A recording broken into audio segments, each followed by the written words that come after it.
Johannes Brahms était à l'honneur en ouverture du concert donné par l'Orchestre Philharmonique de Monte-Carlo samedi 21 février à l'Auditorium Régnier 3 avec son concerto pour violon en ré majeur, l'un des grands concertos du répertoire du XIXe siècle, à côté de ceux de Beethoven, Mendelssohn et Tchaïkovski. Un concerto parmi les plus populaires et fréquemment enregistrés. La création de ce concerto pour violon de Brahms eut lieu à Leipzig le 1er janvier 1879. Le soliste de ce concert, Joseph Joachim, et le compositeur qui dirigeait l'orchestre étaient amis d'enfance. Pianiste de formation, Brahms avait demandé conseil à Joachim, le plus grand violoniste de l'époque et dédicataire de l'œuvre, pour la mise au point de la partie de violon.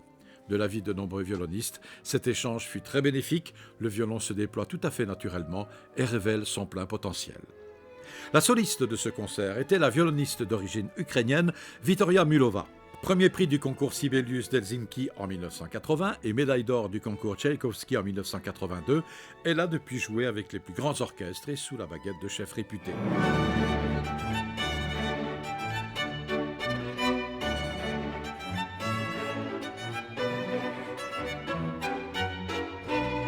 Vitoria Mulova fut particulièrement convaincante dans le troisième mouvement du concerto de Brahms, le rondo final à la sauce tzigane prononcée sans doute en l'honneur du Hongrois Joachim.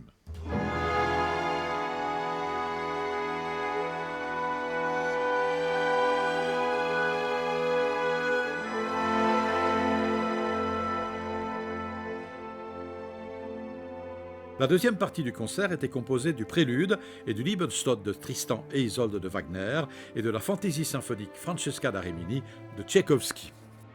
À la tête de l'Orchestre Philharmonique de Monte-Carlo, le chef d'orchestre John Axelrod a réussi à traduire la triste histoire de Francesca, tuée par son mari alors qu'elle embrassait son amant Paolo.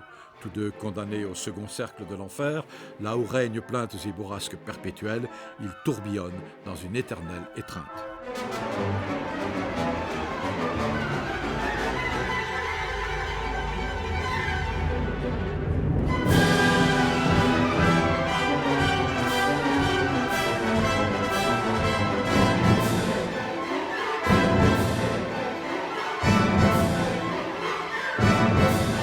Prochain concert de l'Orchestre Philharmonique de Monte-Carlo dimanche 1er mars à 16h à l'église Saint-Charles. Au programme de ce concert spirituel gratuit, Schubert et Vivaldi.